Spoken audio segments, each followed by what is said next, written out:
this session of Digital Futures Architecture and Philosophy series. My name is Shreyank, and on the request of Neil Leach, I am the moderator for today's session. Today's lecture will be presented by Graham Harman, and I'm really delighted and looking forward to his lecture and also for the post-lecture discussions. Even though Harman barely requires any introduction, allow me to say a few things about him that may be of benefit for the newer audience. Graham Harman is one of the leading philosophers of our time and the founder of object-oriented ontology. In 2023, he was the recipient of the Paolo Bozzi Prize for Ontology.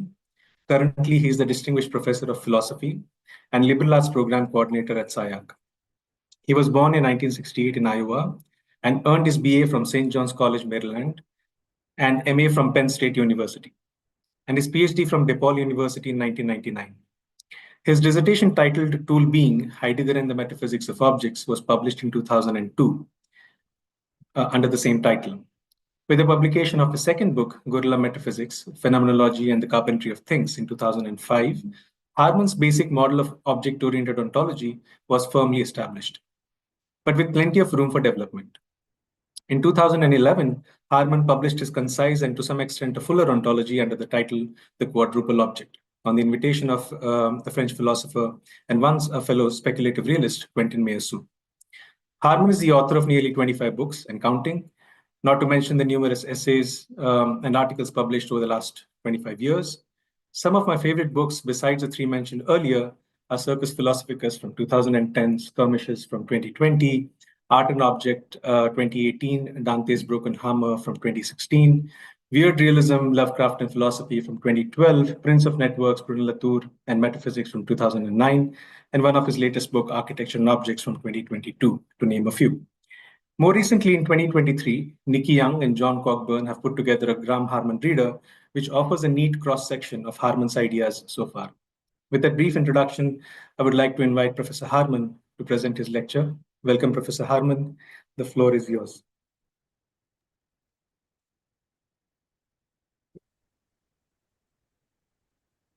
Can you see me now? Yes. Okay. Thank you very much, Shreyank, for that very kind introduction. I'll just get right to it. I'll start by saying that object-oriented ontology, the kind of philosophy that I'm associated with, actually has two basic principles, not just one. And I need to outline these for the purposes of talking about style. Usually people only discuss the first principle of O, and that is what people call withdrawal. The idea that things hide, that we don't have direct access to reality as it is. And that certainly is not an uncontroversial point. Many contemporary philosophers have no time for that opposition, but it's also not an original one to O. You find this in Kant, you find this in Heidegger, the idea that there are two layers, there's the real and then there's the phenomenal. So that is an important part of O. But the second axis, the second principle of division is really what is the key. Combining those two together is what makes object-oriented ontology especially powerful, in my opinion. And that one is the difference between objects and their qualities. This goes all the way back to ancient philosophy when Aristotle talks about the difference between substance and accident. So Socrates sad and Socrates happy are still the same Socrates. A substance or an object can have different qualities at different times. And this resurfaces in the 20th century in the Phenomenology of Edmund Husserl. And this can be viewed as a critique of David Hume's philosophy in the 1700s, where David Hume really says there is no such thing as an object. There are just bundles of qualities. There's really no such thing as an apple. There's just red, round, hard, juicy, cold. And we experience these qualities together so often that we give them the nickname apple, but there isn't really such a thing as apple over and above those qualities. And this idea leaks into 20th century analytic philosophy in a number of ways. But object-oriented ontology takes Husserl's side on this. The fact that I can hold the apple in my hand and see it from different angles as I rotate it. I can, as the sunlight changes, the apple looks different shades of red and so forth, but we still think of it as one and the same apple. It's a unified object capable of having different qualities at different times. And from this, object-oriented ontology, O, reaches what I consider one of its most important findings, which is that what we call time and space are actually generated by the cut in objects between their objects and their quality, between the object side and the quality side. And in fact, Triple O also expands the usual opposition of time and space into a fourfold of time, space, essence, and eidos. But I won't talk about that much today because we've got other business at hand, the business of style. Now, does this Triple O fourfold structure of objects and qualities on both the hidden level and the visible level, does it shed any light on what we call style? Well, let's start with maybe the most widely read work on style in the United States, which is called On Style. It's by Susan Sontag. I'm actually teaching it in my aesthetic theory seminar on Tuesday. It was published, I believe, in 1965, but it was mid-1960s at any rate. And she begins by saying that these days, no one would dare to simply oppose style and content, that everyone is too sophisticated, they think, to accept that. And yet in practice, literary criticism continues to use that opposition, as though there's, on the one hand, the style of an author, on the other hand, what they write about. Can we separate those? Well, Susan Sontag often does. For instance, she talks about Paradise Lost, Milton's great epic poem about Adam and Eve and Satan. And she points out that very few of us these days are interested in Milton's theology anymore. That's not a live issue for many of us. And his own views on that problem, original sin, may seem a bit dated to many people, and the problem itself may seem dated to many people. What interests us about Milton, she points out, is its atmosphere and its mood, that we are committed to the experience of reading Milton's Paradise Lost. We are not necessarily committed to or even interested in any specific statements he makes about original sin and salvation. And she talks about how style depends on rhythm and redundancy. And she also says, more importantly for us, that works of art are ways of dealing with the ineffable, with that which is unspeakable. And this makes it sound like she thinks of style as the deep term, the thing that is hidden, as though we are hypnotized by the content of a piece, and the style is always something deeper that never becomes explicitly visible to us. However, she also says the opposite. Some of you may be familiar with Slavoj Žižek's remarks about how a thing is its own best mask. He tells the funny story, whether it's true or not, I wish it should be true, about how during the Argentina economic crisis of 2000 or 2001, whenever that was, the finance minister of Argentina was besieged inside his office, and protesters surrounded his office wearing masks of him. And so it was very dangerous for him to leave. But the way he finally escaped is he put on a mask of himself and then walked out through the crowd. Thing is its own best mask. There's also a Marx Brothers film, I believe it's Duck Soup, where Groucho Marx asks Harpo Marx who he is, and Harpo rolls up his sleeve and points to a tattoo of his own face on his arm. So this makes it sound like Sontag is viewing the style as something on the surface, something that's easily visible. And in fact, this links to one of her most important topics, which is stylization, or what she calls camp. Susan Sontag has written a famous essay on camp during the same period. And what she means by stylization is the idea that someone pushes the style so far, almost to the level of parody, so that it doesn't hide, that it kind of gets in our way. And she gives two examples of classic literary works where the style seems almost a bit affected. One of them being Madame Bovary by Flaubert. And we know that Flaubert had a very hard time writing. Flaubert would write a couple of sentences a day on his worst days and then go lie on the couch, depression. And so he worked very hard at these sentences, but they were almost overcrafted. And then, of course, another example is Joyce's Ulysses, where the style is really everything. You could mention Proust as well. The Proust style, which I enjoy and many enjoy, is so obtrusive that it almost gets in the way of the story. The story actually isn't that interesting in Proust compared to the style. And I just want to point out in passing that this puts figures like Joyce and Proust on the opposite side of another 20th century literary master, Franz Kafka, who doesn't really innovate in style at all. What's interesting in Kafka is the content, these strange things that happen to the characters in his story, turning into a cockroach, or being arrested and later executed without having been told what the crime was they committed. And this is paralleled in the visual arts by the difference between Cubism and Surrealism. Cubism, in short, takes boring subject matter like violins or candlesticks, so that it can focus better on the stylistic innovations that it makes, showing an object from many different sides simultaneously. Whereas surrealism does the opposite. Salvador Dali paints in the same realistic, illusionistic style of the 19th century that you saw before Impressionism or Cézanne or Gauguin or Van Gogh. And that's so that he can experiment with the content, just like Kafka. There's a Dali-Kafka parallel there. Now imagine if either of those schools of painting had tried to do both things at once. So imagine that you had Dali using a cubist style to paint the flaming giraffe, or the Angelus of Millet immediately preceding the arrival of the conic anamorphoses, or the Ghost of Vermeer of Delft, which can also be used as a table. These very humorous and complicated and of course surreal images that Dali uses almost require us to have a rather boring and predictable style, a very familiar academic style. Likewise, if Picasso had painted surreal scenes using cubism, they would have been almost unintelligible. It's hard enough even to see a violin or a candlestick in the high cubist paintings of Picasso and Braque. Okay, so with that, I want to switch to a philosophical register briefly and talk about Maurice Merleau-Ponty, the great French phenomenologist for whom style is a very important concept at the center of his philosophy. He also has ambiguous views about this. Incidentally, my views about Merleau-Ponty are a bit different from the usual views of him. The usual views of Merleau-Ponty see him as this kind of untapped reservoir of future philosophy, that we haven't yet understood Merleau-Ponty, and if we only could, we would jump a few centuries forward in philosophy. He's the textbook example of a philosopher of the future. As I have written elsewhere, however, he cannot be, because he simply remains within the modern dualism of thought and world.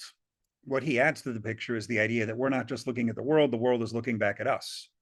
But notice that he stays with those same two terms, and thus he remains a modernist in philosophy. To get beyond that, he would have had to talk about objects looking at each other, which you don't really get in Merleau-Ponty. You get this in other philosophers like Alfred North Whitehead, Bruno Latour. And so as fascinating as Merleau-Ponty can be, he's not really where philosophy should be headed. He's doing interesting explorations of an already known terrain. But I wanted to say something else about Merleau-Ponty today. He also has the same ambiguity in his discussions of style that Susan Sontag has. On the one hand, Merleau-Ponty says a house is simply the house viewed from everywhere. That if we could view a house from every possible viewpoint, we would have infinite knowledge of the house. And that makes style seem like it's something on the surface, that the style of a house is simply a style found in all the possible views you can have of it. And that sounds like what Wittgenstein calls family resemblances, that you just see a certain number of shared qualities between all the views of the house, and that's what makes up its style. On the other hand, Merleau-Ponty says in the opposite direction that the distinction between a style and an object, the object that displays the style, is you can't cross that gap. There's a real gap between style and object. In fact, he says, I don't know where his data is for this, that only mental patients lose this ability, that this is at the root of some mental illnesses, that one just sees a series of objects over and over again from different vantage points and is unable to capture the common style of underlying all of those views. But in some ways, the best practical proof we have of the distinction between the object and the style is by playing around with ChatGPT. And of course, academics these days, and I'm one of them, are in a kind of uproar about the unethical character of ChatGPT for several reasons. One of the reasons, of course, is that students are cheating like crazy. In fact, this is the first semester in many years when I have not been able to assign papers because the papers were simply getting too good. Ever since ChatGPT was introduced in November 2022, there was an immediate overnight quantum leap in the quality of student papers. And so until we have this figured out, I'm only doing in-class exams and oral exams. But aside from those ethical qualms some may have about ChatGPT, it's very useful for certain things. And one of those things that it can do very well is you can ask it to rewrite certain pieces of literature in the style of a different author. It's a very instructive exercise. For instance, my favorite ChatGPT query ever was when I asked it to rewrite scene 1 of Shakespeare's King Lear in the style of Samuel Beckett. And it really hit the nail on the head the first time. It was the Lear done is a kind of waiting for Godot in a way that was extremely convincing. Now, why do Susan Sontag and Maurice Merleau-Ponty, two very important 20th century authors, why are they so inconsistent on this point? Well, I think that's because you can't just look at style as something that's either hidden or visible. That's not really the point. The point is you have to look at the two principles of triple O. The idea that there's a difference between the depth and the surface, but there's also the difference between the object and its qualities. And this links up, of course, with what I've written about metaphor very often. That, the central importance for philosophy of the difference between metaphorical and literal language. And what I've said about that is that the primary difference between those two can be seen in the fact that literal statements are reversible and metaphorical statements are not. So if you say a pen is like a pencil, or you say a pencil is like a pen, there's no real aesthetic experience to that statement in most cases. You're simply learning information. You're being asked to compare the similar qualities of pens and pencils. They're both long and skinny and cheap and make dark marks on white paper. And it's so convincing as a literal comparison, and it doesn't matter which object you mention first. But then if you go to a famous metaphorical statement like Homer's wine dark sea and flip it into sea dark wine, you can also say sea dark wine, but it's no longer the same statement. Metaphors are irreversible. They're asymmetrical. What does that tell us about metaphor? It tells us that in metaphor, unlike in literal statement, the two objects mentioned are playing different roles. So in the case of wine dark sea, the sea is the object and we are ascribing wine qualities to it. And since this requires a lot of cognitive effort on our part, this means that we are much more deeply involved in aesthetic statements than we are when hearing literal statements, which we can remain outside of in a way that we cannot remain outside of aesthetic experience. So even if in cases where the style is visible, cases that mentioned like Madame Bovary or Ulysses, where the author is unable to hide their style is almost stylized, it certainly isn't just a bundle of specific artworks. And I was reminded of this years ago when I was in conversation with a sculptor in the United States and was making this argument that style is something real. This sculptor answered me that no, the style is just a generalization people make after they read a bunch of works by the same author, or see a bunch of sculptors by the same sculptor, or a bunch of buildings by the same architect. And I think one obvious reason that's false, we can again see from AI. When I asked it to rewrite first scene of King Lear in the style of Samuel Beckett, essentially a new work by Beckett had been added to the universe. And if you were there with me, you would have immediately agreed that this sounded like Beckett.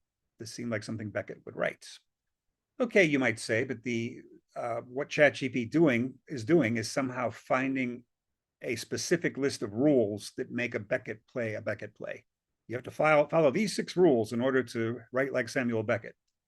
All right, yes, that in order to produce imitations of someone's style, it helps to have a set of explicit rules. But the product of this opening scene of King Lear that sounded like Beckett went far beyond any rules. Rules often come after the fact, right? That Thomas Kuhn points out that even scientists working in a specific paradigm can't always specifically say what the rules for doing so are. So we can say that certain features characterize Einstein's theory of gravity as opposed to Newton's, and yet many physicists would disagree about what the most important differences are between Einstein and Newton. So it's something more sensed than explicitly stated, a stylistic difference.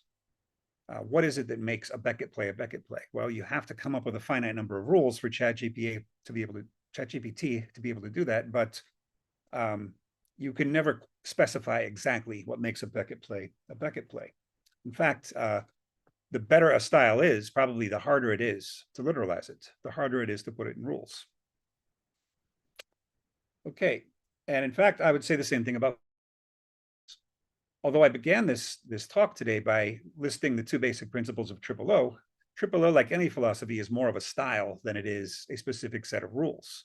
Someone might be able to depart from those rules and still sound triple O-ish, as Levi Bryant does, for example. Levi Bryant does not accept the second principle I mentioned at the beginning, only the first, and yet his books still read in a triple O-ish style. Okay, now I want to jump again to an area that might seem quite removed from the question of style, and that is the philosophy of technology. I'm thinking here of Simondon's philosophy of technology, which has grown increasingly popular in recent decades. And in that philosophy, he says at least two different things. First, he's against what he calls hypertele, meaning the idea that a technology is closely attached to a specific purpose. The reason he opposes that, first of all, is because we can invent new uses for different technologies all the time. So when the iPhone, the first smartphone, was rolled out, nobody had any idea that Uber would exist, or that I could walk into Los Angeles Clippers basketball games without even showing a ticket, because I had sent a photo of myself, which allows the stadium to recognize me and simply walk in and grab refreshments without giving any money. So there are all these uses for the smartphone that no one ever anticipated. And what this means, according to Simondon, is that a given technology is never really present at any specific moment in history. You have to look at the trajectory of a technology across time, that it might take a while for a technology to show all of its faces or all of its possible uses. So that's the first thing he says. So cars were invented, but cars continue to develop and will continue to develop as long as they're around. And so they will also have purposes that we never imagined them having. The other thing he says about technology, of course, is that technology frequently crossbreeds with another. And so you have examples like typewriter plus TV screen equals home computer. Some of us are old enough to remember when computers were giant machines, giant mainframe systems in a building that could only answer very simple questions, and there was no screen.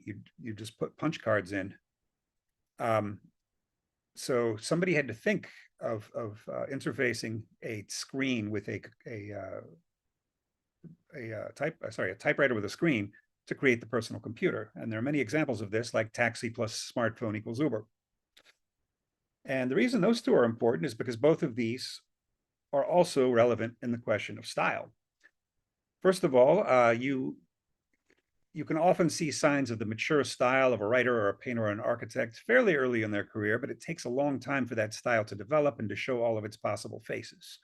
We know this from every genre of the arts.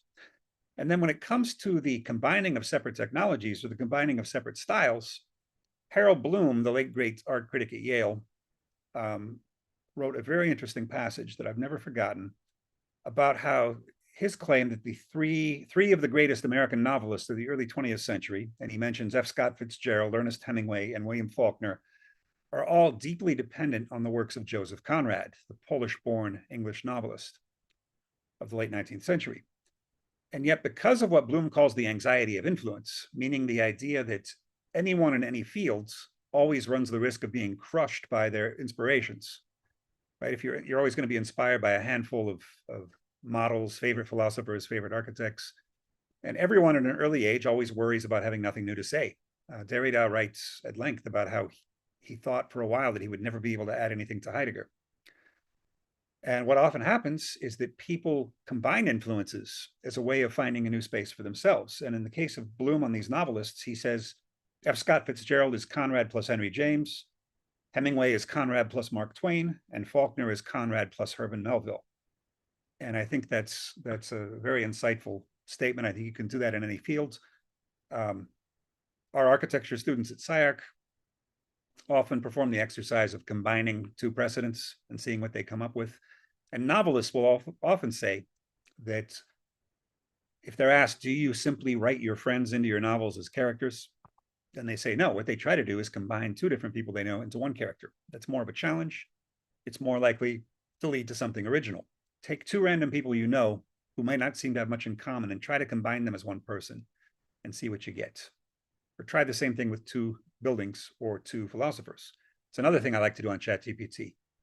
Imagine a philosopher who would be a combination of Heidegger and Plotinus, for example. What would you end up with? And ChatGPT comes up with something quite interesting. It can do those things at a speed that human minds cannot.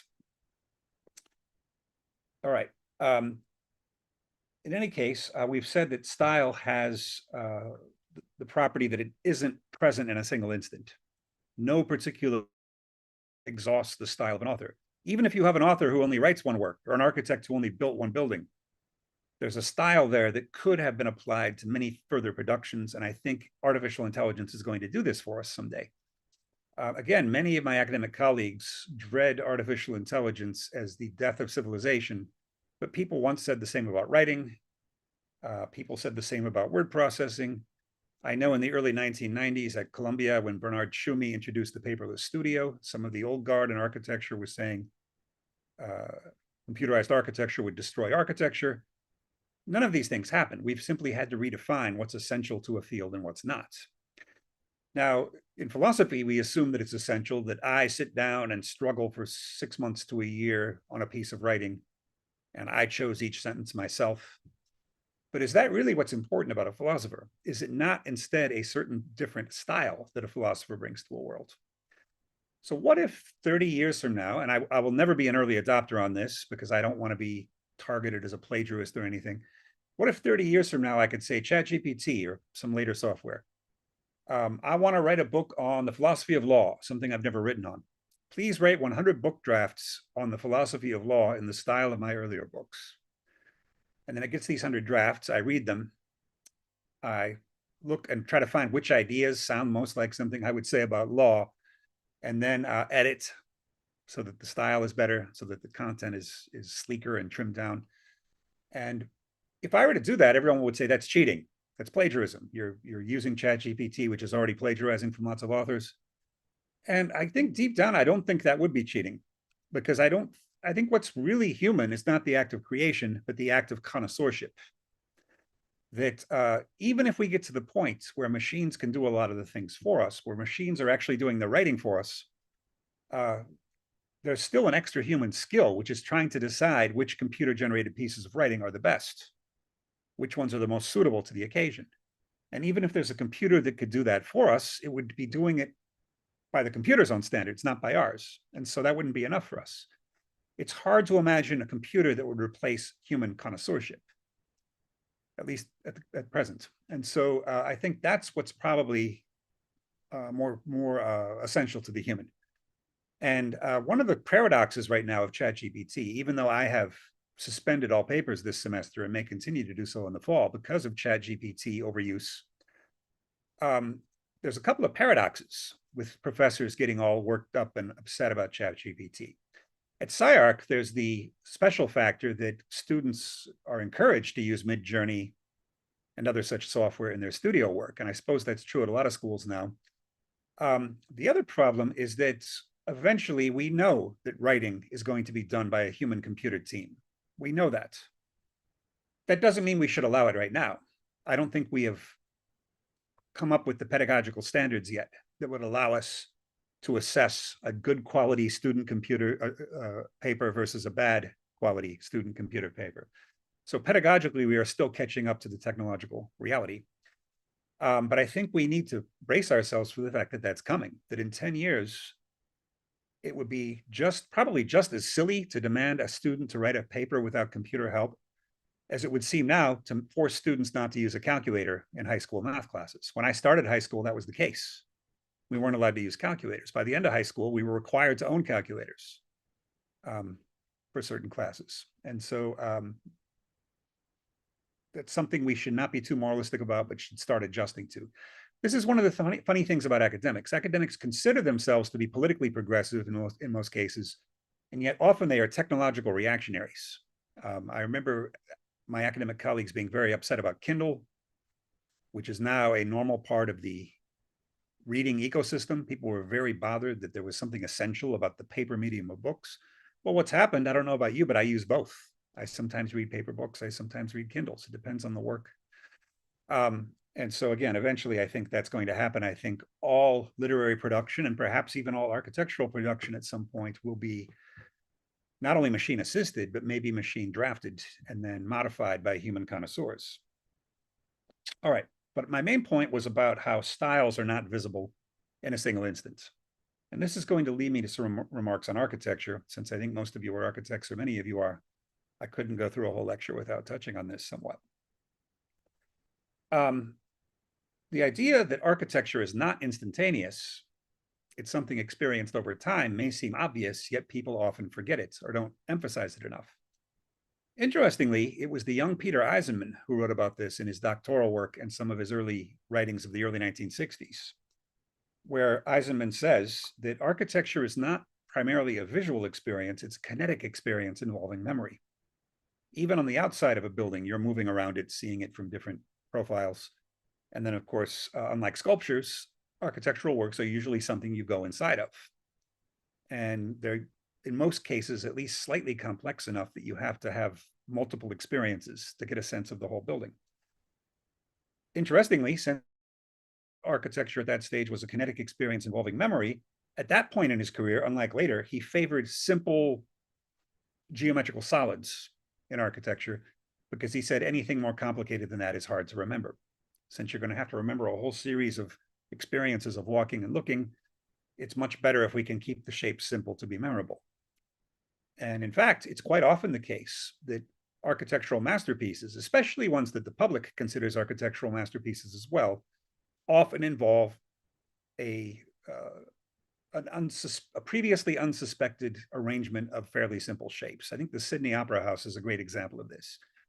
Why does the public love it so much? Well, there are several reasons, I think, but one of the reasons is you can more or less sketch it from memory. You might be a little off, but it's these semi-spherical shells arranged in a slightly unusual way. And I find, still as a relative newcomer to architecture, when I sit on student reviews, these are the student projects I like the best, the ones that I can remember the next day to some extent. Whereas the more complex a shape becomes, the harder it is to distinguish in your memory from other such forms. Descartes writes about this too, how you can remember what a hexagon looks like, but you can't really remember what a chiliagon looks like. It has too many sides. It basically looks like a circle because the human eye cannot perceive that many subtle differentiations. So I was going to go from there to a wider problem with what we call formalism in architecture. Concerning the term formalism, it has different opposites in different fields. So in literature, form is usually distinguished from content. In philosophy, form is usually distinguished from matter, as though there's the material, you shape it into the form of an object. And then in architecture, form and function is the classic distinction, at least 200 years old, or 250 years old by now, if you count Ladoli's remarks from the mid-1750s in Venice. 270 years, we've been talking about form and function as explicitly opposites. And what we said about style being deep, not only deep, but also surface, also applies to those two terms in architecture, that there's a deep form and a surface form, just as there is a deep function and a surface function. Now, why would we be concerned with that? Why would we not just want to have everything on the surface so that it's more intelligible, there's nothing hidden or spooky? The reason is because then you get literalism. When you have literalism, you are simply comparing two different objects in terms of their qualities. And of course, you can be a literalist architect, but then you're forfeiting all aesthetic dimension to your work. And you can do that. You might do that as a specific statement. You might be someone, for instance, who thinks aestheticism in architecture is evil, that all architecture should be concerned with at present is solving real world problems like housing the poor or eliminating your carbon footprint. And so you might deliberately choose to have something like a stylist building, although Susan Sontag thinks that's impossible. She thinks attempts at stylist literature always end up with a very highly specific style, like Camus' The Stranger, which Camus tries to write almost without a style, but it turns into something very like a style in spite of himself. So let's look for a second at form and function and the dangers of how they can be overly literalized. The term I use also for aestheticizing something is derelationizing something or zeroing it. And in my book, Architecture and Objects, I talked about that. And I can't assume all of you have read it, so I will cover a couple of the main things I said in there as the conclusion to this lecture. If I finish in about, then we'll have about an hour for questions. And I know Shreyank himself has a whole list of brilliant questions, and others of you may also have questions. All right, so what would a zero form be? What would the non-relational form be? It would be a form deeper than any possible relation we have to it. If you ask most people what architectural form means, the first thing that comes to their mind is the visual look of a building, the shape of a thing that you can remember in visual terms. But this requires a privileged vantage point and distance from which you are obtaining a kind of perfect picture postcard view of the building. However, that can't be the form of the building because you can see the building from many different vantage points and many distances. You might be able to choose the one that's most pleasing to the eye for a book or a postcard, but that can't be the form of the building because the form can be seen from many different places. And as the young Eisenman pointed out, it's kinetic, it unfolds in time, and it involves memory. And so it's the form is already something much more complicated than a visual look in architecture. And the bigger question is function, because we think of functions as automatically relational, right? So for a building to be used as a dining hall means it's in relation to the diners and their needs. And so we might think there's no way to separate those, but in fact there is. And I can give you a couple of examples that show this very clearly. One of them is Aldo Rossi's book, The Architecture of the City, one of my favorite architecture books, which famously includes a section called Against Naive Functionalism that I strongly recommend to anyone not familiar with it. The idea there is that rather than cities choosing buildings to serve their needs, in many ways, cities serve the needs of buildings.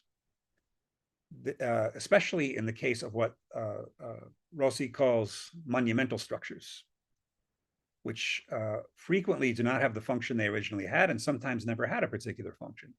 You know, the Washington Monument, I guess you could say its function is to honor George Washington, or you could say its function is to let tourists go up and get a bird's eye view of Washington, D.C. But that's not really it. It's more that the Washington Monument is a kind of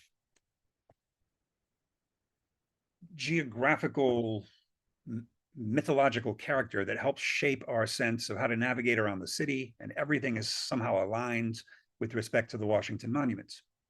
In Salt Lake City, for religious reasons, all addresses are simply how far your house is from the temple in the center of Salt Lake City, the Mormon temple. So that's a great example of a monumental structure. The entire city's geographic coordinates are based around it. In Chicago, Lake Michigan, you always have some idea of which direction the lake is and how close or far you are from it and how heavy the wind is on your face. You figure that out as well. So that's Rossi is one author I would use to make that case. And of course, Rossi, being Italian, is surrounded by many wonderful historic undamaged buildings that often no longer have the same function that they did. You have Renaissance structures that may now house a laundromat and a pasta restaurant. And so very few buildings have the same function over their entire lifetime unless they're very short-lived buildings. The SCI-Arc building itself, where I work, is a great example of this that I wrote about in Architecture and Objects. If you've never visited SCI-Arc, it began as a freight rail station a little over 100 years ago, and it still has the same basic shape. The building was reworked, but the shape was not fundamentally, the form was not fundamentally transformed. At some point, it stopped becoming a freight rail depot, and it simply became a kind of ruins where homeless people would take shelter. And then one day I was riding an Uber in Los Angeles, and we had a conversation. And the guy asked me where I work, and I said, SCI-Arc. And he said, oh yeah, he used to bribe the homeless to leave for a night so that he could throw rave parties in the ruins that became SCI-Arc. So that's a third function. You had rail station, you had homeless hangouts, you had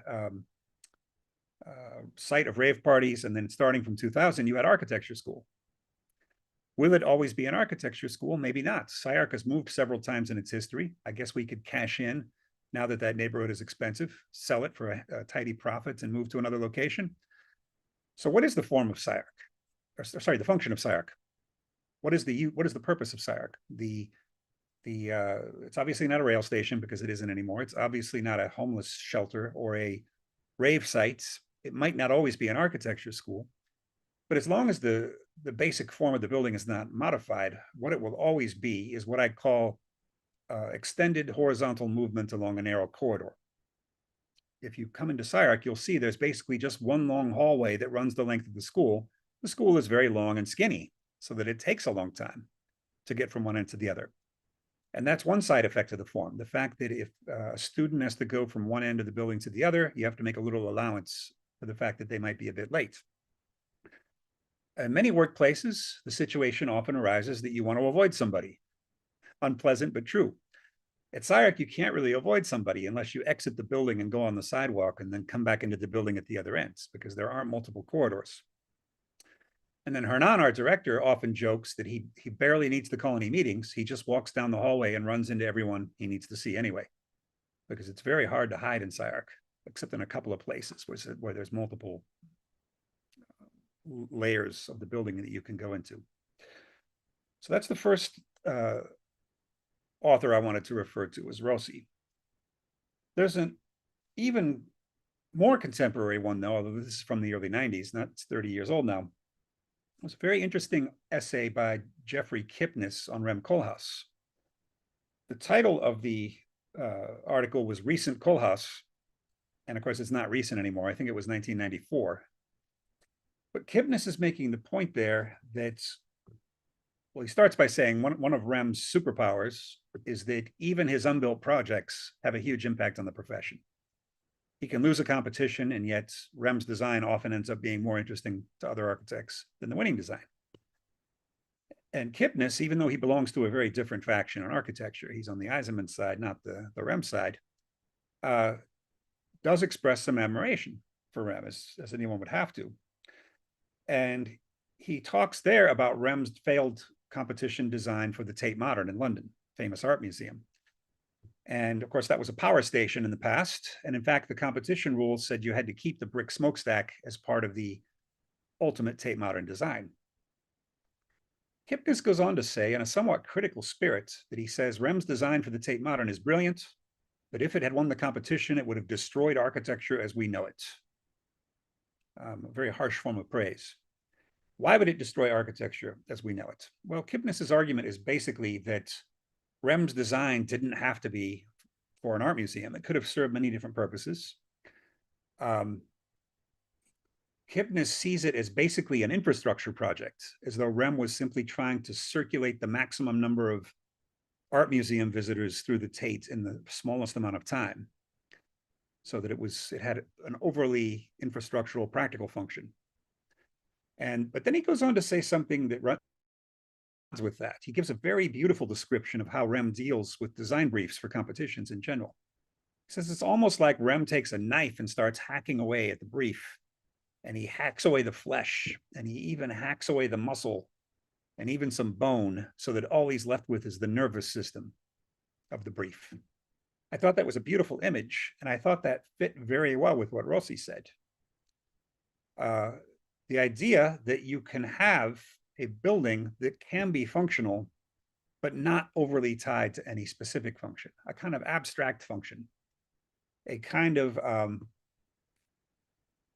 style that is applicable to many different purposes and many different buildings. And so you could find a Rem Koolhaas style in many of his buildings, as you can with other architects, Gehry or any others. And as if to emphasize this, Kipnis says, Rem deliberately broke one of the competition rules and reduced the brick smokestack to a steel skeleton, as if emphasizing, this is what I do. I am Rem Koolhaas. I hack away extraneous detail, and I'm left with this nervous system of a project.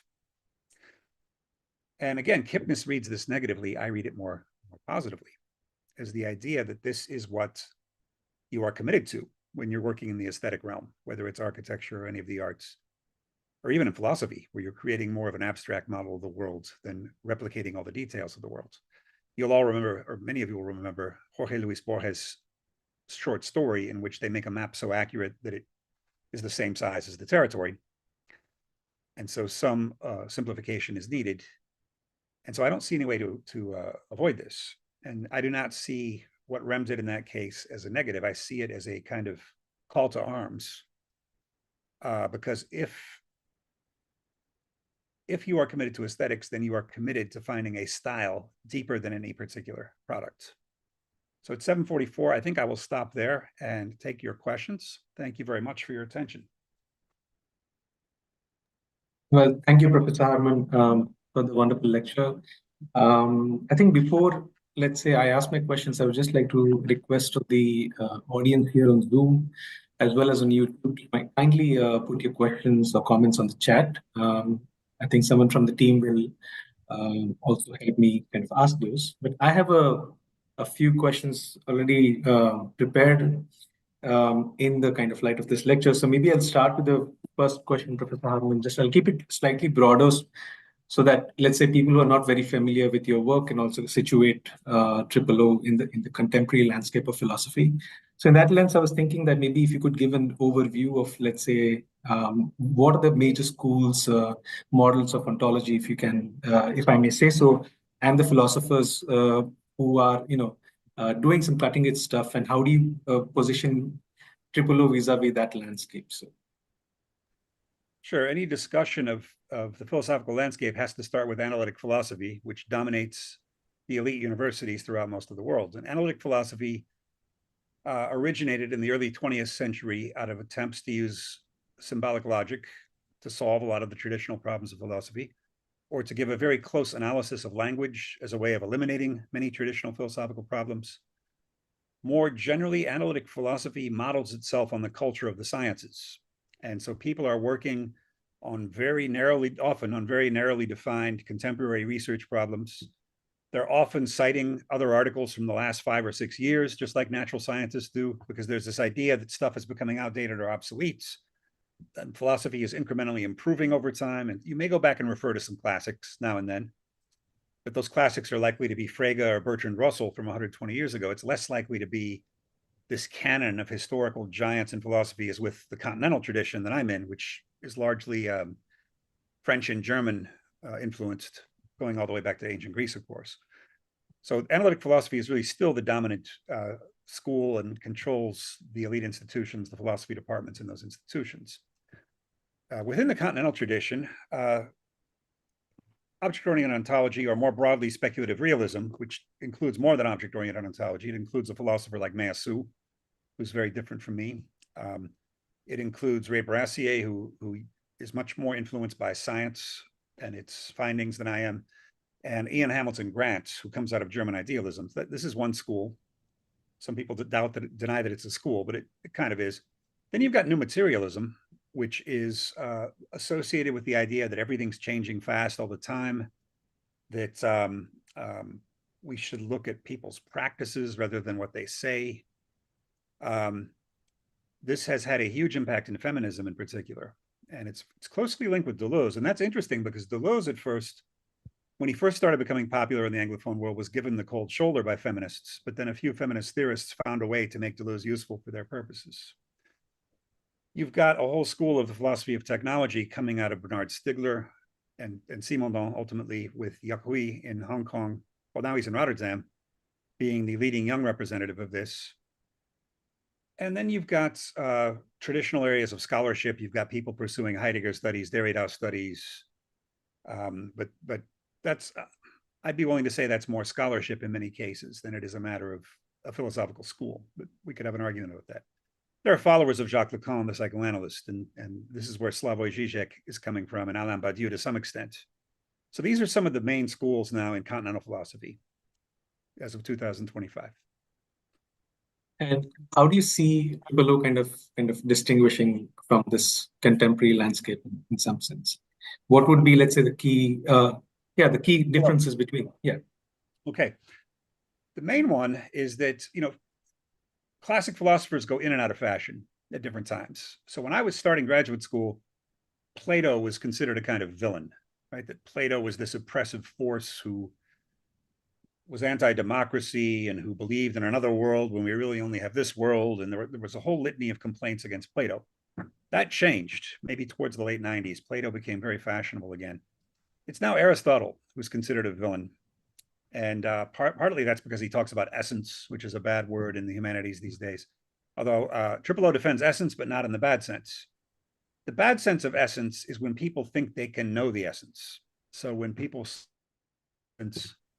those colonial peoples can't govern themselves. They're essentially incapable of democracy, and therefore they need the civilizing influence of the British Empire. That would be a bad example of essentialism. This idea that we can know the essence of the colonial peoples, and we know that they are incapable of self-government. This is one thing that Edward Said complains about when he talks about Orientalism. That I agree with Said about. What I don't agree with Said about is when he adds the further point that, for instance, you can't generalize about Egyptians. There's no such thing as an Egyptian. There's only lots of individual Egyptians. Okay, yes, I lived in Egypt for 16 years. There are many different Egyptians, just like there are many different Americans. However, there are some things that you had better know before you go to Egypt if you don't want to embarrass yourself. And that Egyptians should know when they come to America. They don't want to embarrass themselves. I had a student in Egypt whose English was perfect. I think he'd been going to an English language school, and yet he had never been to the United States. And so he had essentially no cultural knowledge of America. And so when he went to get a telemarketing job, he was in Cairo calling American homes to sell things. He had to take an American culture course. And this interested me. So I asked him what he learns. And what he learned is that when you call Americans, two things you cannot ask them. One is, are you married? And two is, what is your salary? And he's right. Those are both considered creepy intrusions onto very personal things. If I pick up the phone and someone asks me if I'm married, it sounds like something weird is going on. And if I pick up the phone and someone asks me my salary, I'm never going to tell them that. In America, that's almost your total value as a person, right? Your salary. And so you would never tell anybody except for your tax preparer. However, in Egypt, I don't know about India, but because I wasn't there enough time, I was there 4 times. I was not there enough to get this sense. But in Egypt, it was very common for taxi drivers to ask me if I was married or to ask me my salary. And in the case of marriage, it was often because they wanted to set you up with some niece or something if you weren't. And in the case of salary, I guess they were just curious. They want to know what these rich foreigners earn compared to them. And so so yes, there's no Egyptian essence or American essence necessarily, but there are certain things you had better know about different assumptions in the two cultures. So I don't think there's anything wrong with pointing to certain cultural differences. It's just often that those cultural differences are deeper than we think. So for instance, if I ask somebody, what's the essence of Scandinavian culture? If I ask you that now, you'd probably have positive things to say, like it's a generous liberal welfare state. It's not very patriarchal. The fathers get time off from work just like the mothers for a newborn child. Women have lots of rights. Okay, but now let's go back 1,000 years. And I ask you, what's the essence of Scandinavian culture? You're going to say they attack monasteries, they rape nuns, they steal everything, they burn down cities. So what is the Scandinavian essence? One approach would be to say there is no such thing. There's just individual Scandinavians. I would say no, you're probably going to find some Scandinavian features that manifest in both periods. I've been thinking about this with the United States because recently, since World War II, people think of the United States as being a meddlesome imperialist country that intervenes in too many other countries' affairs. And yes, that's been true in many ways since World War II, but there's also this isolationist side of the American character. And we're getting a little of that in Trump, although he's still threatening a lot of other countries in the imperialist way. A lot of his followers are simply isolationists. They're America first. They don't want to spend money on other countries, either helping them or attacking them. They just want to stay at home. And if you look at that and you ask, what's the essence of American foreign policy, you can say that essence is moralism. That both the interventions and the isolationism of American foreign policy both boil down to a kind of moralistic view of the world where, oh, the world's such a mess, we need to go save everyone from fascism, like World War II. Or the world is such a mess that we shouldn't involve ourselves in it. Let's just stay here at home in our perfect democracy and enjoy it, which you've seen at other periods of American history. But American foreign policy is always moralistic. Even if it does immoral things, it does those immoral things in the name of what it considers a higher morality. Like, let's free the Iraqi people from the dictator Saddam, even if in the process we kill 300,000 of them by bombing all their cities. So I think you can speak of the essence of certain things. It just is often at a level that is much more puzzling than just listing a few qualities. I'll give you one last example. Pat Buchanan, the right-wing American presidential candidate, used to say things like, women do not have the psychological necessities to succeed in the business world. Well, we haven't really given women the opportunity to succeed in the business world for very long. And so I think he's rushing to an essentialist statement there. We don't know what a female president of the US would look like. There might be, I hope there is a way to make that work, even though Trump has defeated 2 female candidates. And so I think the danger, again, with essence is the danger of thinking, I know the essence, and here is how I'm going to act accordingly. It's a failure to be willing to be surprised by what happens in the world. That doesn't mean there's no essence to things. Right? A dog is not going to become the world chess champion. I'm not going to become the world chess champion either. So Sorry, that was probably a longer answer than you anticipated. Yeah, no, I think it just leads me to a kind of a neat follow-up question before I open up to the audience questions, which is, let's say if we go by today's lecture's theme, which is the question of style, and I think Merleau-Ponty famously said that you can recognize the philosophers, let's say, philosophy almost by the sentences that they write and not the complete set of works, by the very style that they use to kind of develop their philosophy and write their philosophy. So in that sense, I was thinking that if we consider triple O and let's say you're writing as also a style and it has fairly kind of consolidated model of ontology. Uh, and I know that you develop ideas over a long period of time. So in that light, I'm asking, what are some of the current problems that you're working on, the philosophical problems that you're working on today? A lot of times I'm simply working on whatever someone asked me to write about because I find outside stimuli very useful. And so, geez, what have I been asked to write about lately? I'm giving a lecture on environmental topics Right. fairly soon. I have this regular summer teaching at Innsbruck in architecture. Thanks, Schummer. And so I'm talking about style there. I will be developing this. And you, of course, are an expert on this. This is your dissertation topic, but I'll be talking there more about Semper and more recent work. Wasn't enough time to do that today. My book, Bruno Latour, Reassembling the Political, I hadn't thought about doing that, but Pluto Press wrote to me and asked who should write a book about Latour's politics. And I was thinking about it. And I finally said, no, I want to write this. And the reason I wanted to write it is because despite knowing Latour and working on his books for many years, I had no idea what his politics were.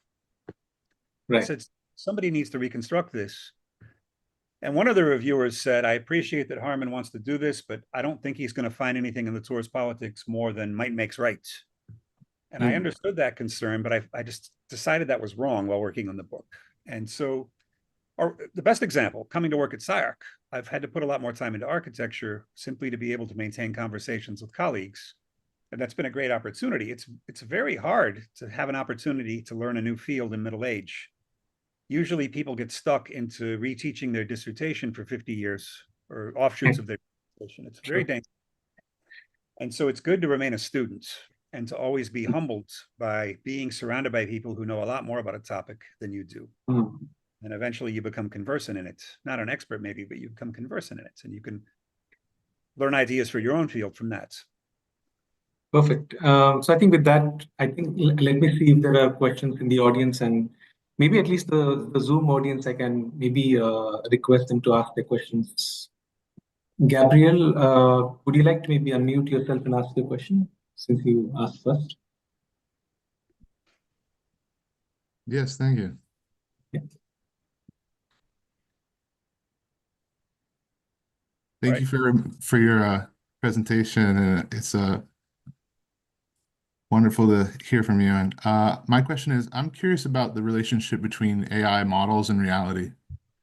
And I was wondering, is it possible that what AI models are using to capture some fundamental, maybe topological structure that represents the relationships between real-world objects and concepts? And if the AI systems are modeling relationships between object concepts and words based on how they co-occur and they relate to each other in the data, might that maybe mean that these learned relationships reflect some approximate, genuine ontological connection that exists in reality? They might or they might not, because the way, say, ChatGPT produces its images may or may not be analogous to the way vicarious causation works. I saw that you mentioned vicarious causation in your first comment here. And for people not familiar with triple O, vicarious causation is the idea that two real objects cannot make contact, right? Because they withdraw from each other. They're hidden from each other. So they can only make contact through images of themselves, right? So when I see a tree, I'm actually seeing an image of the tree. The tree itself is, in some sense, incommensurable with the image I have of it. There's some relation, but the tree itself is much deeper than whatever I see in it. What I see in it is a visual image, but the tree has lots of other properties that cannot be converted into visual terms. And so O revives this idea of indirect causation that you find in the history of philosophy and calls it vicarious causation. And yet, I appreciate your thoughts that maybe large language models have tapped into some ontological principle about how two things do relate. And in a way, they would have to, because human cognition has to oversimplify reality in order to interact with it. And the same thing is true also of inanimate objects in O. I've often used the example from medieval Islamic philosophy that when fire burns cotton, the fire is not making contact with the whole of the cotton. It's making contact with a very limited number of flammable features. The cotton has many properties that are completely irrelevant to fire. Fire cannot interact with them, which means fire is actually burning maybe a small language model version of cotton. And so yes, the way that human cognition oversimplifies may be analogous to how large language models do that. Because of course, those models in ChatGPT aren't right all the time. They often make hilarious mistakes. And yet, to me, it's more remarkable how often it hits the mark. You can also use it to simulate debates between two philosophers or two politicians who never met in real life, who lived in different historical periods. And those aren't always good. Interestingly, I think the thing that ChatGPT is worse at now is jokes. Its jokes are very corny most of the time. And that may suggest that something more advanced about humor than we realize. The fact that it's the hardest to simulate so far with large language models. Because there are a lot of funny people on the internet, right? There are lots of stand-up comedy routines from the likes of Richard Pryor and Sam Kinison and other very funny people. And you'd think that drawing on that data, ChatGPT would be funnier. And it simply isn't. Ask it for a joke about anything and you're probably not going to be impressed. It's funnier when you don't ask it for a joke.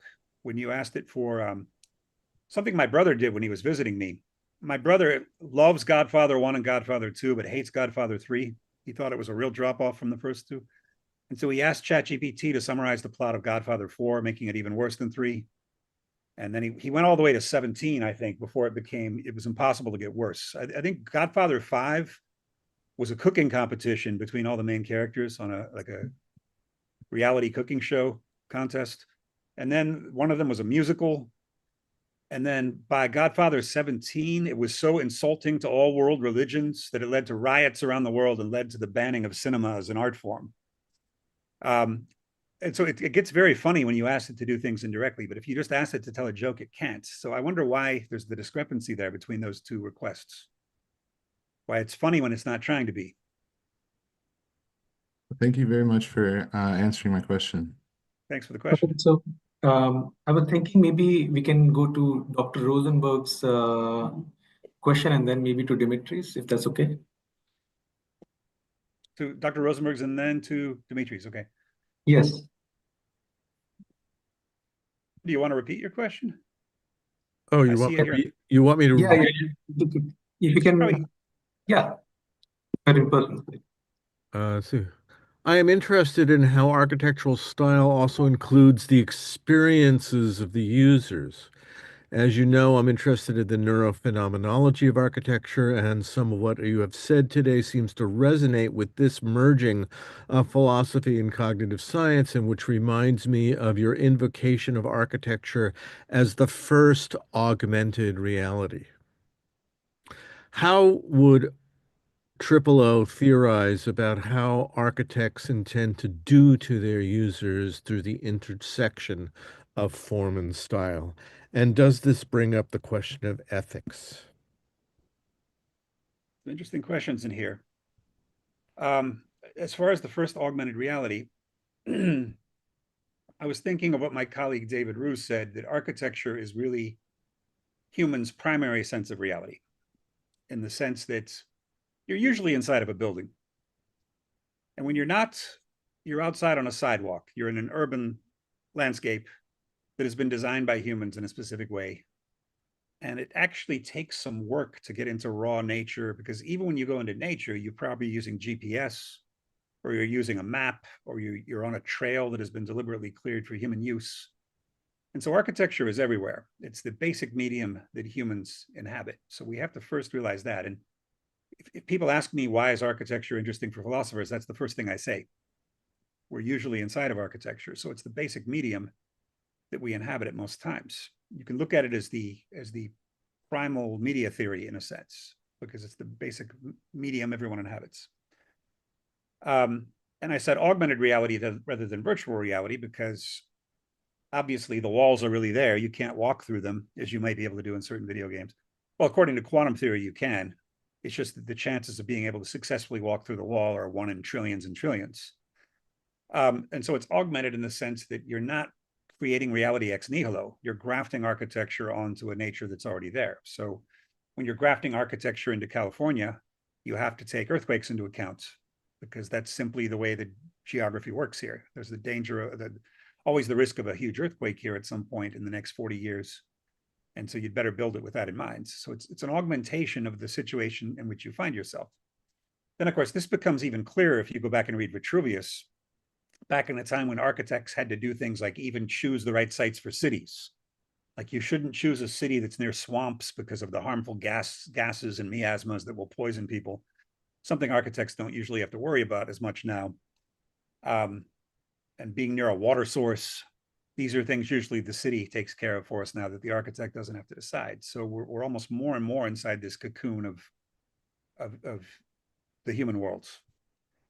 And that's what augmented reality does for us as well. My youngest brother happens to work in augmented reality, and he works for a lot of professional sports teams, projecting experiences onto cell phones during the breaks in the game where you're seeing, oh, maybe the football field fills with water and some pirate ships come on the field and start fighting with each other, and you use your controls to do the fights.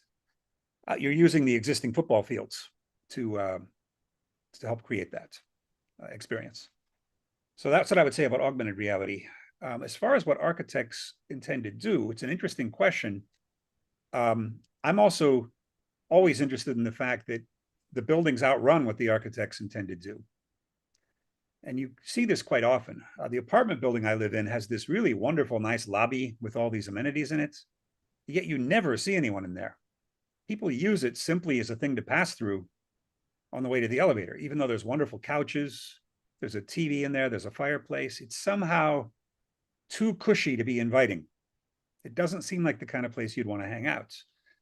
Also, the coffee maker usually doesn't have coffee supplies in it. That's one thing that could to stay there more often, simply stocking the coffee machine better, then people could stop and socialize that way. But this happens all the time with architecture. You don't know which parts of a building are going to be utilized and for what all the time. And so, yes, I think there are architects' intentions about how to channel the users of the buildings on certain paths. It's simply that they won't always be able to control that. And as far as the ethical question, I'd say something similar, that yes, people can be manipulated, but oftentimes the effect is different from what the creator expected. Jane Bennett writes about this very nicely. Jane Bennett writes about the commercial for a certain pair of Levi's pants. I've forgotten which type of pants now, where the people are swing dancing in the commercial. And she says she realizes on one level that it's capitalism trying to brainwash us through advertising into buying products. And yet there's a certain catchiness to the swing dancing, she says, that makes her want to get up and dance and doesn't make her think about Levi's pants, right? So just in philosophy, this is called emanation, classically. Emanation is the idea that something happens that's important at a deep structural level, and then it emanates accidental effects. So the example would be, you bake a chocolate cake because you want to eat a chocolate cake, but then it emanates the chocolate smell throughout the whole building, which wasn't your purpose. You don't say, oh, I want to have a chocolate smell in the building, so I'll bake a chocolate cake. But that's a nice byproduct of that. And there are byproducts of every action. And I think the same thing of the role of designers. And I think the same thing about many conspiracy theories, because conspiracy theories involve the idea that there's a small group of powerful people who are manipulating us to do the following. And then if you ever get close to a position that has any kind of power attached to it, it's shocking how little in control people are. And I've never been close to government power, but I've been close to university power. In the case of American University in Cairo, where I was associate provost, and the stuff that the students and mainstream faculty would say about the university administration was almost laughably paranoid at times. Like, oh, they're doing this because they're trying to persuade us to do that. No, oftentimes we just didn't know what we were doing, and we came up with the best quick solution we could. Or there's another example I thought of here.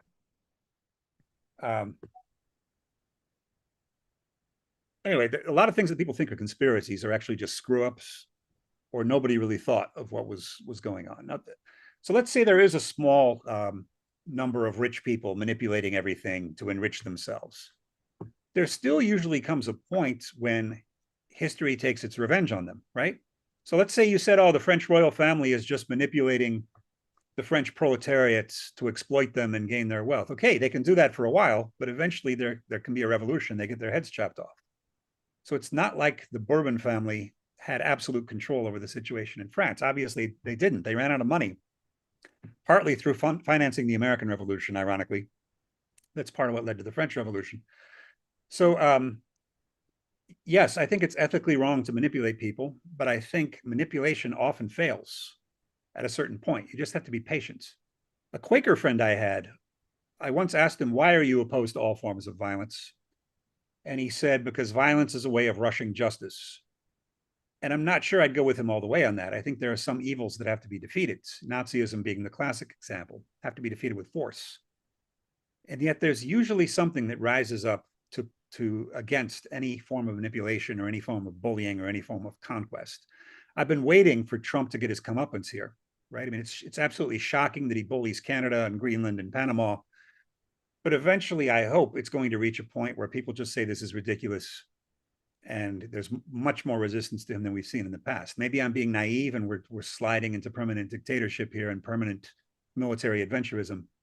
But I like to think that there's something that rises up against that at some point. As far as the thing about cognitive science, I've never been sure what to say about cognitive science and architecture. You can correct me here, Martin. I tend to think of the human experience of architecture as happening at a level much higher in the sense of larger than cognitive science. That cognitive neurology may be able to tell us about what's going on in our brain when we experience architecture. But I'm not sure that I think there might be many different neurological pathways that could make the same architectural experience possible, if that helps. But feel free to push back on that. The only thing I would say to that, can you hear me? Yes, perfectly. Yeah. My orientation with respect to architecture and neurophenomenology is through the avant-garde architects Arco and Gins, and their work is so bizarrely different from architecture than one normally uses that I've been trying to find a way to bridge the gap between their avant-garde work, inspired both by Zen and by Duchamp, to see what might be said about architecture more generally. And so that's why I was kind of pushing you in this direction. Yeah, and I'd love to be able to have some access to neurophilosophy from O. The problem is when I've dipped into it, a lot of it is just undermining in the O sense. For those who don't know O, I talk about how there's only two forms of knowledge, undermining and overmining. That if somebody asks you what something is, the only two answers you can give are what it's made of and what it does. Those are the two forms of knowledge we have. So you ask me what water is, I can say H2O, or I can say it's what animals drink to not die of thirst. But really, water is in between those two, because water has properties that H2O doesn't, that are emergent, like the ability to put out fire, whereas hydrogen and oxygen both fuel fire, but then put them together, they extinguish fire. It's very interesting. And also, water has many possible uses that are not currently known about. And so you can't reduce it to its use by animals and plants. And obviously, when you read neurophilosophy books, I wrote a long critical article on Thomas Metzinger, for example, some years ago, where he's really an underminer. He's trying to say that if we just know how the brain works, most of the traditional philosophy problems will disappear. And he and his friend Wolf Singer say, but don't worry, philosophers, you can still sit on ethics panels, which is a kind of overmining, right? Wittgenstein's philosophy, the supposed early and late periods. Well, the early philosophy of Wittgenstein is essentially undermining, and the later philosophy of Wittgenstein is overmining. Meaning is language is just what it does. It's not built of atomic units as in his early period. And O is about trying to find the thing in between those two. And by definition, that means it's something that's not knowable in a way that can be expressed in prose terms. That whatever we can say about electrons isn't the electron itself. The electron is always going to be something a bit more than anything we can say about what it's made of or what it does.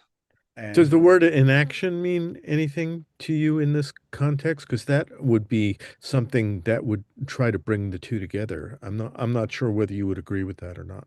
maybe, and Karen Barad does something like this, I think, right? When she talks about agential realism, that it's action that creates realities. That's what makes her a realist. And I'm sympathetic to that. And there's some of that in Bruno Latour's actor network theory as well, that you look at what a thing does, don't look at what people are saying. I think my father is here today, and he for a while was doing troubleshooting in a key industry. And the first thing they trained him to do when you go to a plant to troubleshoot is ignore everything everyone's telling you, because they're trying to cover their own mistakes. Only look at what you can see. And that would be a version of what Latour says: look at what things do, not at what they say about themselves. So in that sense, yeah, action is important. But where I disagree with this train of thought is when people say we need to look at practices and not at theories. Look at what people actually do. Problem I have with that is that practices don't really get us closer to the things than statements do. And Heidegger, for instance, is often misread both by himself but also by analytic philosophers as saying, oh, the hammer isn't what we can see about it, the hammer is what we do with it. But the problem is the human use of a hammer doesn't exhaust the topic of the hammer any more than human talk about hammers does, right? Humans only use hammers for certain purposes. A dog or a mosquito might smell certain things in the hammer that we cannot. And so human practice is just as limited as human theory. What interests me are the things and objects that escape all of these categories, like speech, theory, action, practice. And just to circle back to your question about neurophenomenology, I would love to find some authors who can help me access the neurological level in ways that are not simply undermining. There are some, there's like the Supersizing the Mind, Andy Clark. I tend to agree with that approach. I like David Chalmers a lot. I agree that first-person conscious awareness is a hard problem that you can't reduce to descriptions of the functioning of the thing. So I've dipped my toes a little bit in those waters, but I haven't been fully satisfied by anything I've seen yet. Well, as always, extremely elegant, Graham. Oh, thank you, Martin. Right. Thank you, Dr. Martin. May I ask maybe Dimitri to unmute and ask his question, and then I'll go to the question on YouTube after.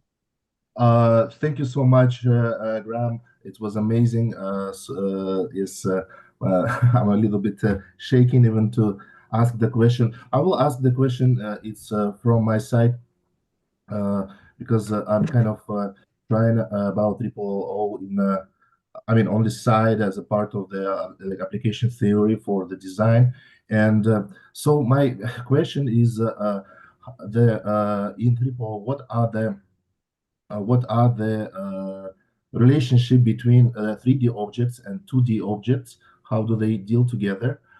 And let's say for the 3D objects, I kind of plugging over here to the Salk Institute of Louis Kahn, and for the 2D objects, I'm plugging here the idea of the glyphs, and especially the glyphs that are maybe not a part of the language, so they are taking this kind of hidden zone.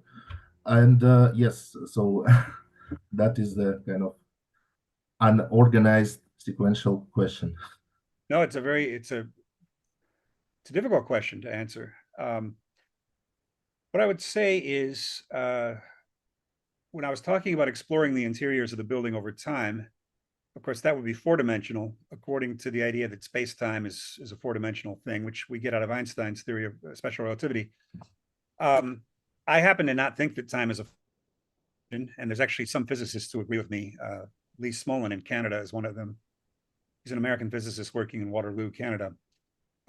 He thinks one of the problems faced by physics, one of the reasons it can't unify relativity and quantum theory, is that he suspects that time is not a fourth dimension, that it's something qualitatively different from space.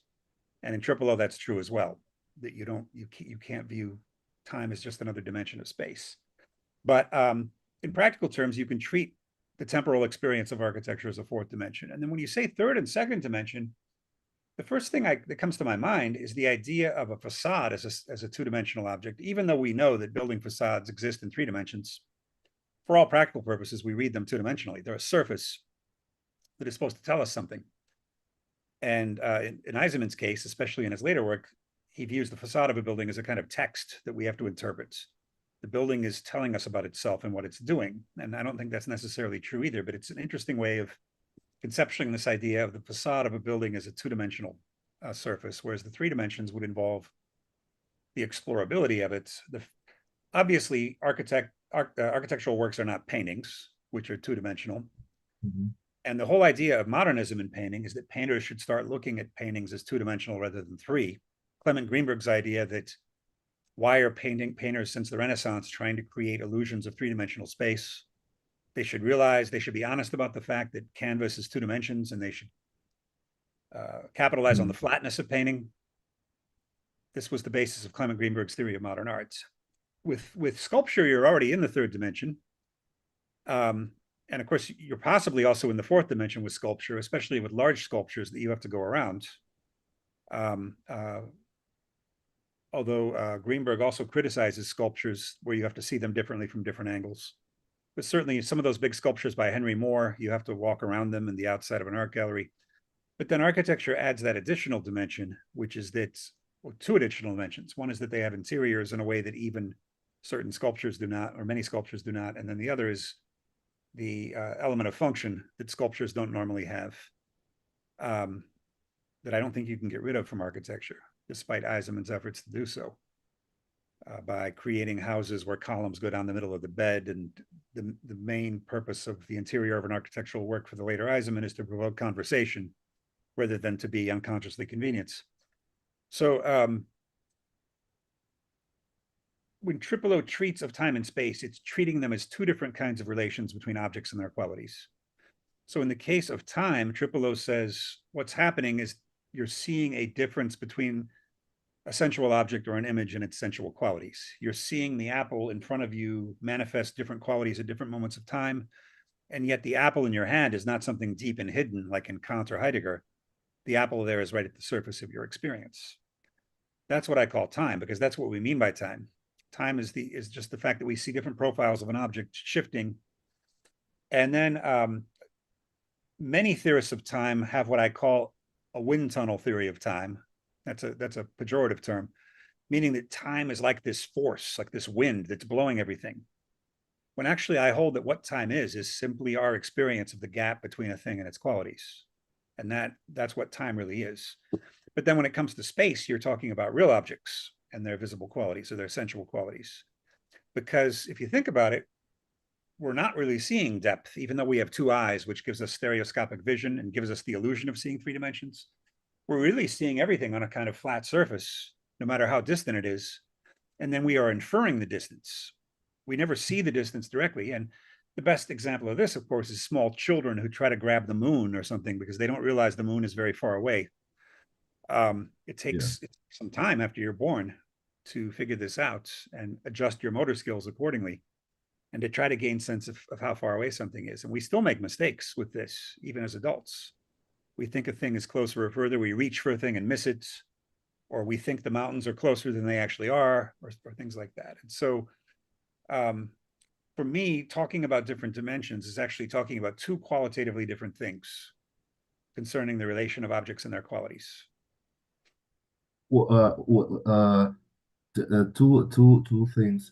For example, can like the object get injections from the other objects? Because recently I've been using the generative AI. I was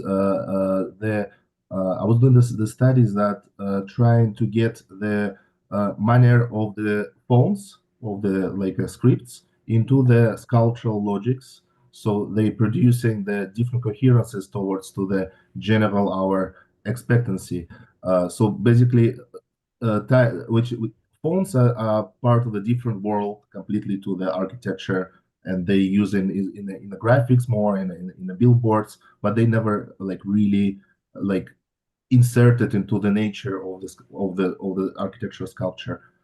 It's a one thing, and the second thing, there is a image of the Mezzogoda Italiana by Russian painter Berlov from 1827, when the young woman, she's trying to reach out the grape of wines, and the settings of the painting created as a whole. So there, it's pretty strange how to define the subject, because she wants to like reach out her grapes, and the grapes surround her. So she's basically expanded the border of herself, like because there was a question of the border. Does our for example, clothing have our border, or the stick that we control have our border, or the object of the desire have our border? Yeah, yeah. I'll address the first question first about injections into an object. I think the primary way this happens is through symbiosis, of which I think metaphor is one form. And people who haven't read Lynn Margulis should read her works. For example, Symbiotic Planet is probably the best short introduction to her work. Margulis was the evolutionary biologist who made a very basic challenge to Darwinism, the idea that evolution happens by slight variation in our offspring, which then over many thousands of years evolves into new species. And this had already been challenged by Gould and Eldridge, who said that there's punctuated equilibrium instead, that evolutionary change happens very suddenly and quickly, usually in response to environmental events. Margulis has a different mechanism. Her mechanism is that two previously independent life forms merge into one, which she calls serial endosymbiosis. So that, for instance, the various parts of the human cell aren't naturally all supposed to be there. Some of them were originally parasites, viruses or bacteria that came into our body as parasites and feasting off us, but then became actually useful partners for us and then reproduce along with us. And she predicted way back as a graduate student in the 1960s that if we can eventually test DNA from cell nuclei, which in the 60s they couldn't do yet, she predicted that there would be some parts of the human cell that are not coded for in our DNA. So in other words, they're not supposed to be there. They were invaders, but they've now become essential to our survival, allowing us, for example, to breathe oxygen rather than being poisoned by it, as was originally the case with life. There are still anaerobic bacteria on Earth hiding in the mud that die if they come in contact with oxygen. It's a very toxic element for life. And Margulis made a whole evolutionary theory about this. I adapted this to the problems of social philosophy in my book, Immaterialism, from 2016, which is about the Dutch East India Company, the world's first corporation. And what struck, I chose that example because Leibniz, the philosopher, was making fun of the Dutch East India Company. It can't really be a real object. It can only be a pseudo object because it doesn't exist by nature. And my thesis was that doesn't matter, right? The Dutch East India Company is just as real as a sunflower because it has a certain interior autonomy, and it also does stuff to other things. But Latour and actor network theory always analyze objects in terms of what they do to other objects. And I wasn't satisfied with that in the case of the Dutch East India Company, because all you would be able to do in Latour's case is ask, what are the biggest battles in which the Dutch East India Company was involved?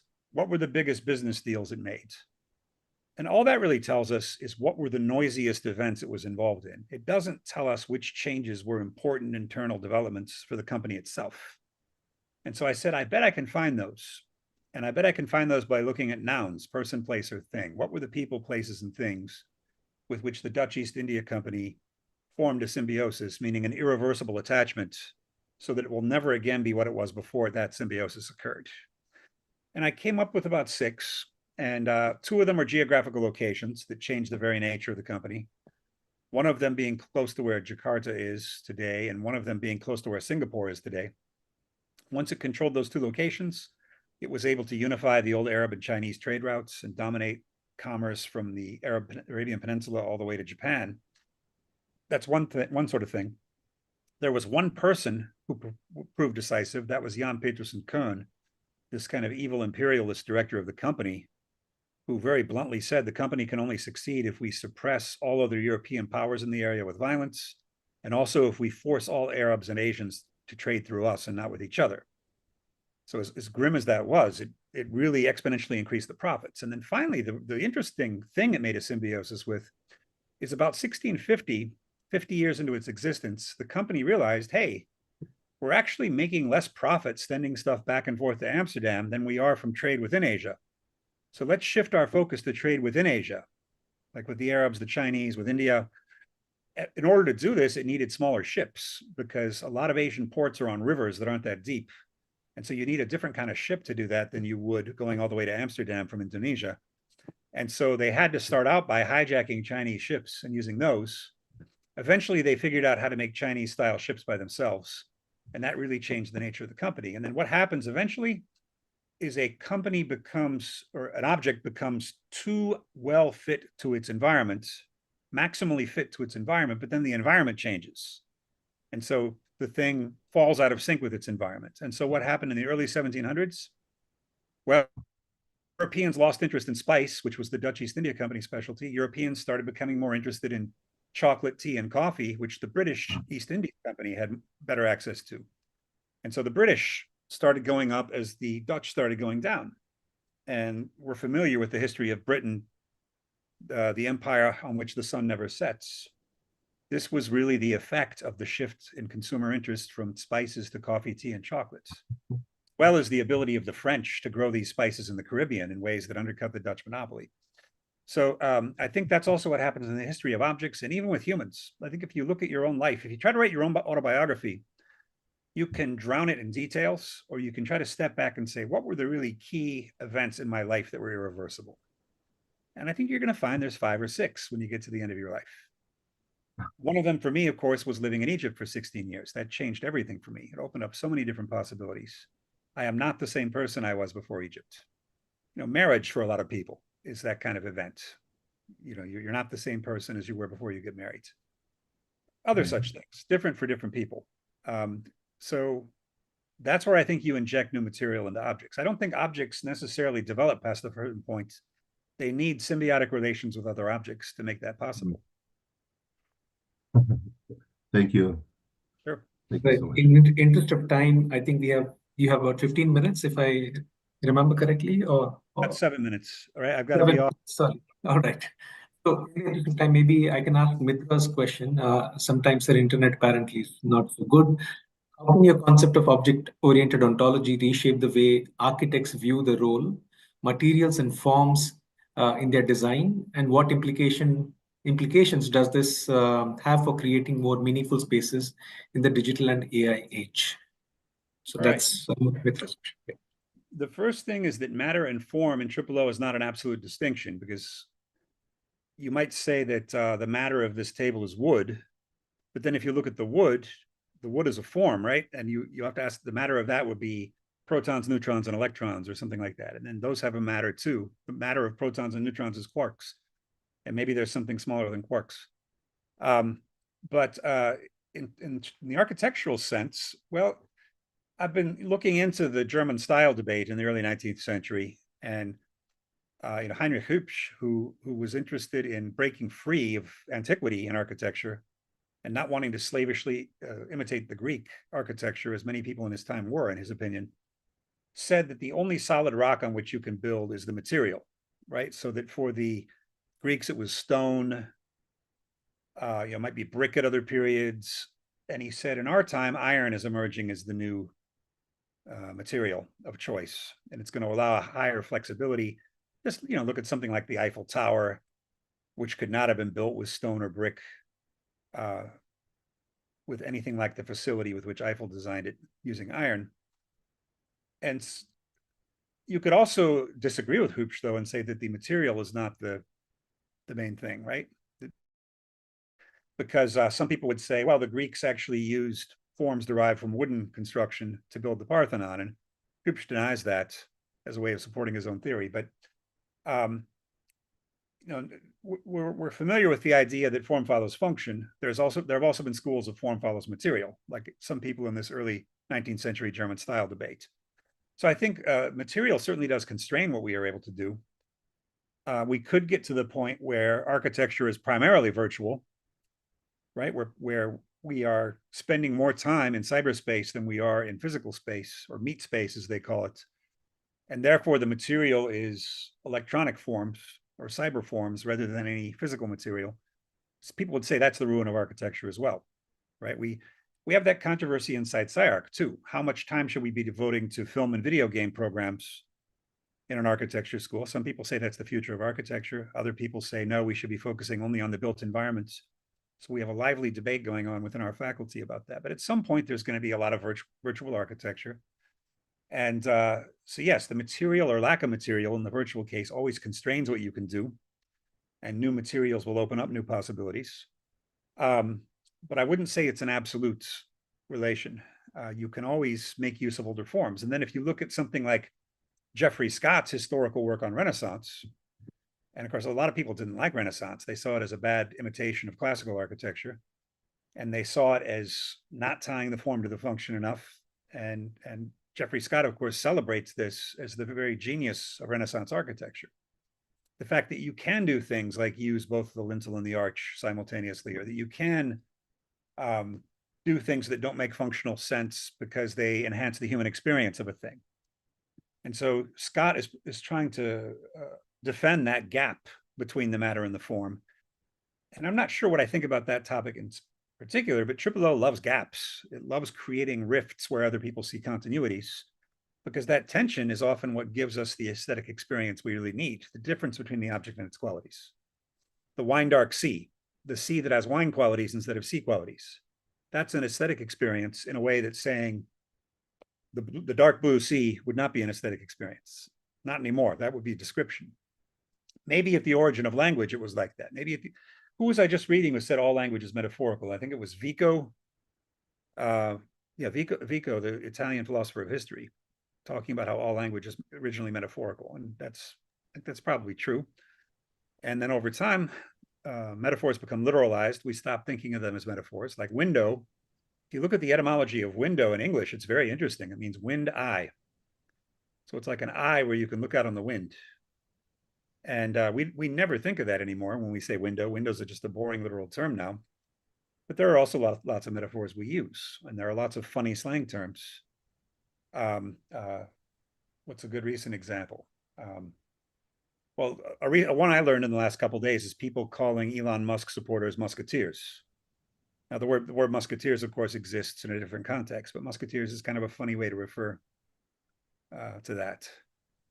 Anyway, so I think there's, if anything, more a metaphorical relation between matter and form than there is a direct causal relation. Hope that helps.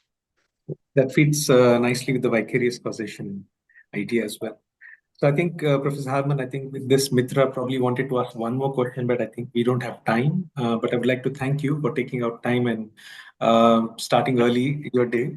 And if I could say one last thing, I'm sorry to Yes. anyone who has an unanswered question. Usually I'll stay as long as anyone has a question. Today, I absolutely have to take an urgent call in about 3 minutes. I'm sorry for that. But No, but thank you so much. And it was a pleasure listening to you as always. And for those who are listening on YouTube and on Zoom, same time next week, we'll have a lecture by, I'm trying to see who it is.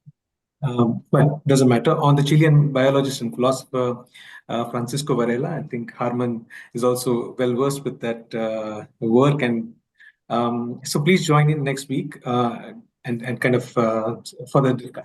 Thank you, Professor Harman, and I'll see you soon. Yeah? all right. Thank you very much for the Thank you so invitation. much. Appreciate it. Thank you.